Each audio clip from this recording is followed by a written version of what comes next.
ವೃಶ್ಚಿಕ ರಾಶಿಯಲ್ಲಿ ಲಕ್ಷ್ಮೀನಾರಾಯಣ ರಾಜಯೋಗ. ಬಾಬಾ ವಾಂಗ ನುಡಿದ ಸತ್ಯ. ಯಾವ ರಾಶಿಗೆ ಶುಭ, ಯಾರಿಗೆ ಅಶುಭ? ನಮಸ್ಕಾರ ಸ್ನೇಹಿತರೆ, ಇವತ್ತಿನ ವಿಡಿಯೋಗೆ ತಮ್ಮೆಲ್ಲರಿಗೂ ಸ್ವಾಗತ. ಸ್ನೇಹಿತರೆ, ಬಾಬಾ ವೇಂಗ, ಅದೇ ಬಾಬಾ ವೇಂಗ ಅವರ ಮಾತುಗಳು ಇಂದಿಗೂ ಜಗತ್ತನ್ನೇ ನಡಗಿಸುತ್ತವೆ. ಗೆಳೆಯರೇ, ಹೇಳ್ತಾರಲ್ಲ, ಭಾಗ್ಯ ಯಾವಾಗಲೂ ಬಾಗಿಲಿಗೆ ತಟ್ಟುವುದಿಲ್ಲ, ಕೆಲವೊಮ್ಮೆ ಅದು ನೇರವಾಗಿ ಮನೆಯೊಳಗೆ ಬಂದು ಕುಳಿತುಕೊಳ್ಳುತ್ತದೆ. ವೈದಿಕ ಜ್ಯೋತಿಷ್ಯದ ಶಾಸ್ತ್ರ ಪ್ರಕಾರ ವೃಶ್ಚಿಕ ರಾಶಿಯಲ್ಲಿ ಲಕ್ಷ್ಮೀನಾರಾಯಣ ರಾಜಯೋಗ ರೂಪುಗೊಳ್ಳುತ್ತಿದ್ದು, ಇದು ಕೆಲವು ರಾಶಿಗಳ ಸಂಪತ್ತನ್ನು ಹೆಚ್ಚಿಸಬಹುದು. ಈ ಸಮಯದಲ್ಲಿ ಶುಕ್ರ ಮತ್ತು ಬುಧನ ಸಂಯೋಗವು ಅತ್ಯಂತ ಶುಭವಾದ ಲಕ್ಷ್ಮೀನಾರಾಯಣ ರಾಜಯೋಗವನ್ನು ಸೃಷ್ಟಿಸುತ್ತಿದ್ದು, ಲಕ್ಷ್ಮೀನಾರಾಯಣರ ಆಶೀರ್ವಾದದಿಂದ ಮೇಷ ಮತ್ತು ಮಿಥುನ ಸೇರಿದಂತೆ ಅನೇಕ ರಾಶಿಯವರು ಪ್ರಯೋಜನ ಪಡೆಯಬಹುದು. ಲಕ್ಷ್ಮೀನಾರಾಯಣ ರಾಜಯೋಗದ ಪರಿಣಾಮವು 12 ರಾಶಿಯ ಮೇಲೆ ಹೇಗೆ ಪರಿಣಾಮ ಬೀರುತ್ತದೆ ಎಂಬುದು ಬಾಬಾ ವೇಂಗ ಅವರು ಹೇಳಿದ್ದಾರೆ. ಅದರ ಬಗ್ಗೆ ಇಲ್ಲಿ ಸಂಪೂರ್ಣವಾಗಿ ತಿಳಿಯೋಣ. ಗ್ರಹಗಳ ರಾಜಕುಮಾರ ಬುಧ ಗ್ರಹವು ವೃಶ್ಚಿಕ ರಾಶಿಯಲ್ಲಿ ಸಾಗುತ್ತಿದೆ. ಈ ಸಂಚಾರವು 2 ರಾಜಯೋಗಗಳನ್ನು ಜಾರಿಗೆ ತರುತ್ತದೆ.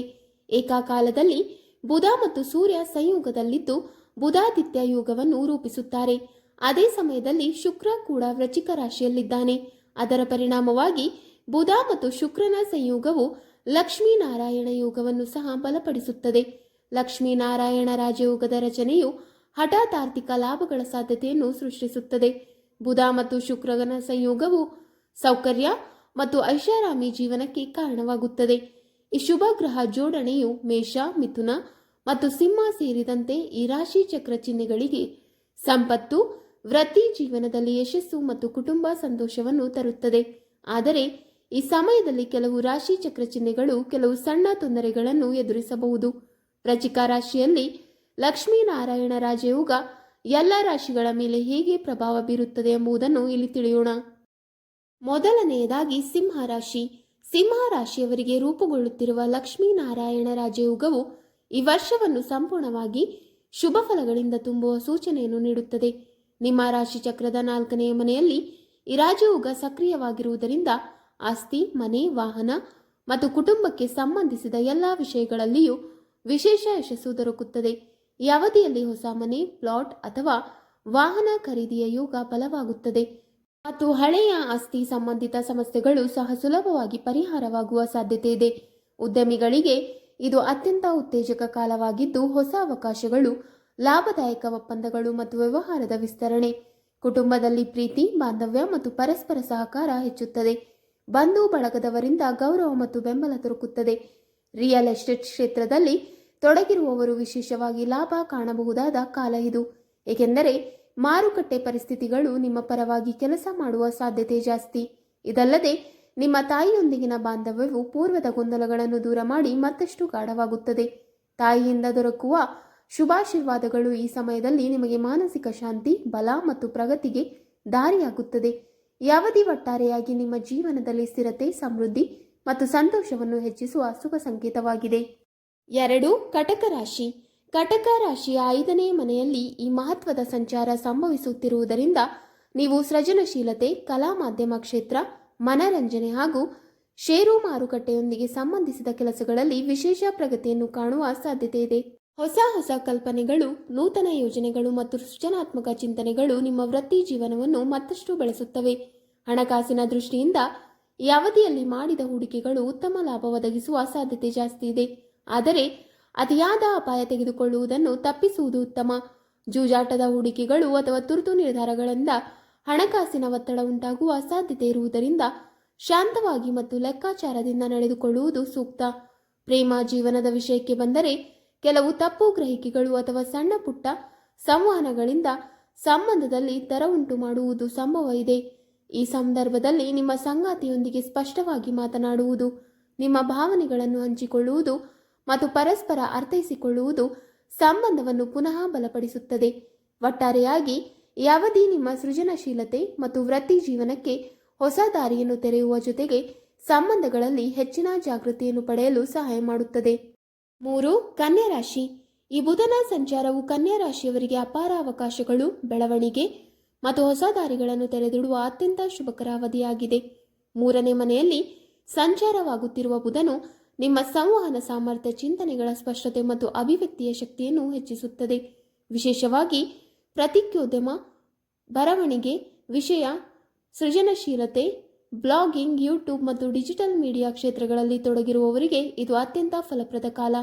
ನಿಮ್ಮ ಬರಹಗಳಿಗೆ ಹೊಸ ಜೀವ ಸಿಗಬಹುದು ಮತ್ತು ನಿಮ್ಮ ಆಲೋಚನೆಗಳು ಜನರಿಂದ ಹೆಚ್ಚಿನ ಮೆಚ್ಚುಗೆ ಪಡೆಯುವ ಸಾಧ್ಯತೆ ಇದೆ. ಈ ಅವಧಿಯಲ್ಲಿ ಕೈಗೊಳ್ಳುವ ಪ್ರವಾಸಗಳು ಕೇವಲ ಮನರಂಜನೆಗಷ್ಟೇ ಅಲ್ಲ, ವೃತ್ತಿ ಜೀವನ ಮತ್ತು ಆರ್ಥಿಕವಾಗಿ ಲಾಭದಾಯಕ ಅವಕಾಶಗಳನ್ನು ಕೂಡ ತಂದೊಡ್ಡುತ್ತದೆ. ಹಣಕಾಸಿನ ದೃಷ್ಟಿಯಿಂದ ಆದಾಯಕ್ಕೆ ಹಲವು ಹೊಸ ಮೂಲಗಳು ಕಾಣಿಸಬಹುದು. ಆದರೂ ಆಕರ್ಷಕವಾಗಿರುವ ಅನಗತ್ಯ ಖರೀದಿಗಳು ನಂತರದಲ್ಲಿ ವಿಷಾದಕ್ಕೆ ಕಾರಣವಾಗಬಹುದು. ಆದ್ದರಿಂದ ವಿವೇಕದಿಂದ ಖರ್ಚು ಮಾಡುವುದು ಉತ್ತಮ. ಮನೆಯವರೊಂದಿಗೆ, ವಿಶೇಷವಾಗಿ ಸಹೋದರ ಸಹೋದರಿಯರೊಂದಿಗೆ ಸಂಬಂಧಗಳು ಬಲವಾಗುತ್ತವೆ. ಪರಸ್ಪರ ಸಹಕಾರ ಮತ್ತು ಬೆಂಬಲ ಹೆಚ್ಚುವುದರಿಂದ ಕುಟುಂಬದಲ್ಲಿ ಶಾಂತಿ ಮತ್ತು ಒಗ್ಗಟ್ಟು ಹೆಚ್ಚಾಗುತ್ತದೆ.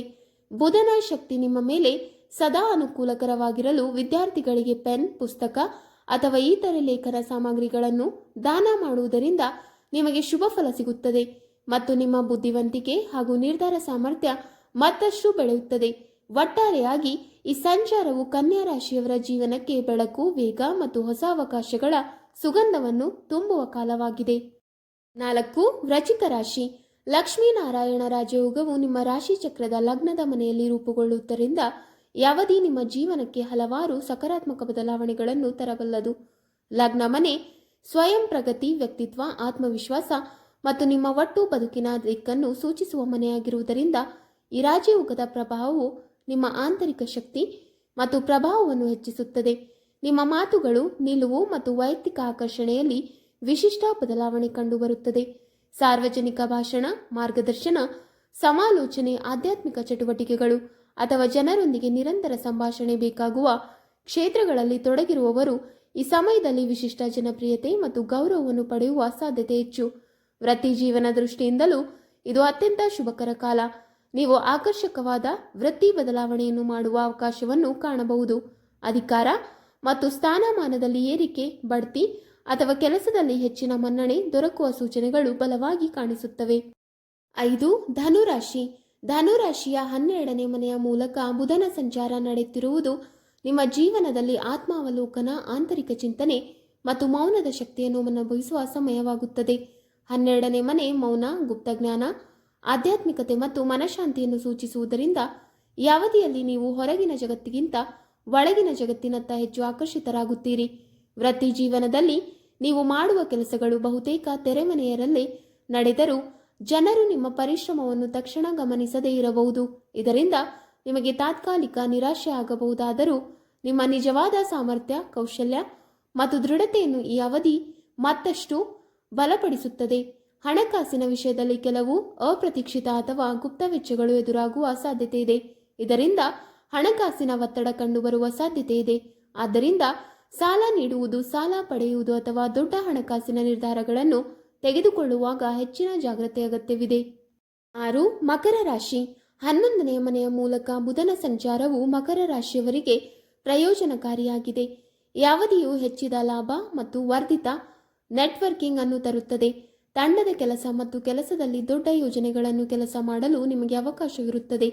ನಿಮ್ಮ ಸಂಪರ್ಕಗಳು ನಿಮ್ಮ ಮನ್ನಣೆಯನ್ನು ಹೆಚ್ಚಿಸುತ್ತವೆ ಮತ್ತು ಭವಿಷ್ಯದ ಆರ್ಥಿಕ ಲಾಭಕ್ಕಾಗಿ ಅನೇಕ ಅವಕಾಶಗಳನ್ನು ಒದಗಿಸುತ್ತವೆ. ಆರ್ಥಿಕವಾಗಿ ತಂತ್ರಜ್ಞಾನ ಮತ್ತು ಇಂಟರ್ನೆಟ್ನಲ್ಲಿ ತೊಡಗಿರುವವರು ಪ್ರಯೋಜನ ಪಡೆಯಬಹುದು.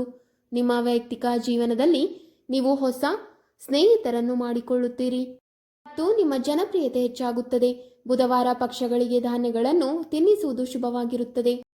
7. ಕುಂಭರಾಶಿ. ನಿಮ್ಮ 10ನೇ ಮನೆಯ ಮೂಲಕ ಬುಧ ಸಾಗುತ್ತಿದ್ದಾನೆ. ಕುಂಭರಾಶಿಯವರಿಗೆ ಈ ಸಂಚಾರವು ವೃತ್ತಿ ಜೀವನವನ್ನು ಬದಲಾಯಿಸುವಂತದ್ದಾಗಿರಬಹುದು. ಬಡ್ತಿ, ಖ್ಯಾತಿ ಮತ್ತು ಮೇಲಾಧಿಕಾರಿಗಳಿಂದ ಬೆಂಬಲ ದೊರೆಯುವ ಸಾಧ್ಯತೆ ಇದೆ. ಹಿರಿಯರೊಂದಿಗೆ ಸಂವಹನ ನಡೆಸುವಾಗ ಸಂಯಮವನ್ನು ಕಾಪಾಡಿಕೊಳ್ಳಿ. ವೃತ್ತಿ ಬೆಳವಣಿಗೆ ಪ್ರಯೋಜನಕಾರಿಯಾಗಿದೆ. ತಂತ್ರಜ್ಞಾನ ಅಥವಾ ಗ್ಯಾಜೆಟ್ಗಳ ಮೇಲಿನ ಖರ್ಚುಗಳು ಹೆಚ್ಚಾಗಬಹುದು. ಕೆಲಸ ಮತ್ತು ಕುಟುಂಬದ ನಡುವೆ ಸಮತೋಲನವನ್ನು ಕಾಯ್ದುಕೊಳ್ಳುವುದು ನಿರ್ಣಾಯಕವಾಗಿದೆ.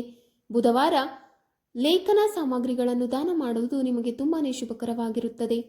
8. ಮೀನರಾಶಿ. ಲಕ್ಷ್ಮೀನಾರಾಯಣ ರಾಜಯೋಗ ನಿಮಗೆ ಅದೃಷ್ಟ ಬದಲಿಸಬಹುದು. ಈ ರಾಜಯೋಗ ನಿಮ್ಮ ರಾಶಿ ಚಕ್ರದ 9ನೇ ಮನೆಯಲ್ಲಿ ರೂಪುಗೊಳ್ಳುತ್ತದೆ. ಆದ್ದರಿಂದ ಈ ಸಮಯದಲ್ಲಿ ಅದೃಷ್ಟವು ನಿಮಗೆ ಅನುಕೂಲಕರವಾಗಿರುತ್ತದೆ. ನೀವು ಧಾರ್ಮಿಕ ಅಥವಾ ಶುಭ ಕಾರ್ಯಕ್ರಮದಲ್ಲಿಯೂ ಭಾಗವಹಿಸಬಹುದು. ನೀವು ದೇಶ ಅಥವಾ ವಿದೇಶಗಳಲ್ಲಿಯೂ ಪ್ರಯಾಣಿಸಬಹುದು. ಈ ಸಮಯದಲ್ಲಿ ನಿಮ್ಮ ವೃತ್ತಿ ಜೀವನದಲ್ಲಿ ಹಠಾತ್ ಏರಿಕೆ ಕಂಡುಬರುತ್ತದೆ ಮತ್ತು ಹೊಸ ಅವಕಾಶಗಳು ಪ್ರಗತಿಗೆ ದಾರಿ ಮಾಡಿಕೊಡುತ್ತವೆ. ಆಸ್ತಿಗೆ ಸಂಬಂಧಿಸಿದ ಲಾಭಗಳು ಸಹ ಸಾಧ್ಯ. ಕುಟುಂಬದಲ್ಲಿ ಸಂತೋಷ ಮತ್ತು ಸಾಮರಸ್ಯ ಹೆಚ್ಚಾಗುತ್ತದೆ. ನೀವು ವಿದ್ಯಾರ್ಥಿಯಾಗಿದ್ದರೆ ನೀವು ಸ್ಪರ್ಧಾತ್ಮಕ ಪರೀಕ್ಷೆಯಲ್ಲಿ ಯಶಸ್ವಿಯಾಗಬಹುದು. 9. ಮೇಷರಾಶಿ. ಮೇಷರಾಶಿಯ 8ನೆಯ ಮನೆಯ ಮೂಲಕ ಬುಧ ಸಂಚಾರ ಸಾಗುತ್ತಿದೆ. ಲಕ್ಷ್ಮೀನಾರಾಯಣ ಯೋಗವು ನಿಮಗೆ ಸಮಸ್ಯೆಗಳಿಂದ ತುಂಬಿರುವ ಸಾಧ್ಯತೆ ಇದೆ.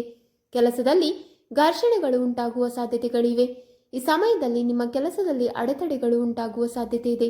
ಆದ್ದರಿಂದ ಈ ಸಮಯದಲ್ಲಿ ನೀವು ಜಾಗರೂಕರಾಗಿರಬೇಕು.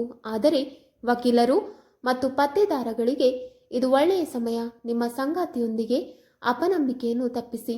ನಿಮ್ಮ ಕೆಲಸದ ಸ್ಥಳದ ಬಳಿ ಸ್ಪಷ್ಟವಾದ ಸ್ಫಟಿಕ ಶಿಲೆಯನ್ನು ಇಟ್ಟುಕೊಳ್ಳುವುದರಿಂದ ನಿರ್ಧಾರ ತೆಗೆದುಕೊಳ್ಳುವಿಕೆ ಸಾಧ್ಯವಾಗುತ್ತದೆ. 10. ವೃಷಭ ರಾಶಿ. ವೃಷಭ ರಾಶಿಯವರಿಗೆ ಬುಧ ಸಂಚಾರವು ಹಲವು ವಿಧಗಳಲ್ಲಿ ಪ್ರಯೋಜನಕಾರಿಯಾಗಲಿದೆ. 7ನೇ ಮನೆಯಲ್ಲಿ ಬುಧ ಸಂಚಾರವು ಪಾಲುದಾರಿಕೆ, ಕೆಲಸದಲ್ಲಿ ಪ್ರಯೋಜನಗಳನ್ನು ತರಬಹುದು. ಈ ಸಮಯದಲ್ಲಿ ನೀವು ಅಸ್ತಿತ್ವದಲ್ಲಿರುವ ವಿವಾದಗಳನ್ನು ಸಂಭಾಷಣೆಯ ಮೂಲಕ ಪರಿಹರಿಸಲು ಪ್ರಯತ್ನಿಸಬೇಕು. ಆರ್ಥಿಕವಾಗಿ ವ್ಯವಹಾರ ಆದಾಯ ಹೆಚ್ಚಾಗಬಹುದು. ವೃಶ್ಚಿಕ ರಾಶಿಯಲ್ಲಿ ಬುಧ ಸಂಚಾರವು ನಿಮ್ಮ ಸಂಗಾತಿಯೊಂದಿಗಿನ ನಿಮ್ಮ ಸಂಬಂಧವನ್ನು ಬಲಪಡಿಸುತ್ತದೆ.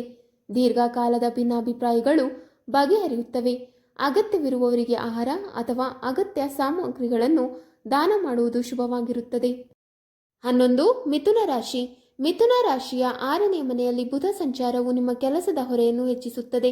ಈ ಸಮಯದಲ್ಲಿ ನಿಮ್ಮ ಆಲೋಚನೆ ತೀಕ್ಷ್ಣವಾಗಿರುತ್ತದೆ, ಆದರೆ ನೀವು ಅತಿಯಾಗಿ ಯೋಚಿಸುವುದನ್ನು ತಪ್ಪಿಸಬೇಕು. ಹಣಕಾಸಿನ ವಿಷಯಗಳಲ್ಲಿ ದೈನಂದಿನ ವೆಚ್ಚಗಳು ಹೆಚ್ಚಾಗಬಹುದು. ನಿಮ್ಮ ವೈಯಕ್ತಿಕ ಜೀವನದಲ್ಲಿ ನೀವು ಒಂಟಿತನ ಅನುಭವಿಸಬಹುದು. ಅಂತಹ ಪರಿಸ್ಥಿತಿಯಲ್ಲಿ ನಿಮ್ಮ ಮಾನಸಿಕ ಆರೋಗ್ಯ ಆದ್ಯತೆ ನೀಡಿ. ಬುಧವಾರ ಹಸಿರು ವಸ್ತುಗಳನ್ನು ದಾನ ಮಾಡುವುದು ನಿಮಗೆ ಶುಭಕರವಾಗಿರುತ್ತದೆ. 12. ತುಲಾರಾಶಿ. ತುಲಾರಾಶಿಯ 2ನೇ ಮನೆಯಲ್ಲಿ ಬುಧ ಸಂಚಾರ ನಿಮ್ಮ ಯೋಜನೆಗಳಲ್ಲಿ ಬದಲಾವಣೆಗಳನ್ನು ಮಾಡಿಕೊಳ್ಳುವ ಸಮಯ ಇದು. ನೀವು ಕೆಲಸದಲ್ಲಿ ನಿಮ್ಮ ವೃತ್ತಿ ಮತ್ತು ಆರ್ಥಿಕ ಗುರಿಗಳನ್ನು ಪುನಃ ಕೆಲಸ ಮಾಡಬೇಕಾಗಬಹುದು.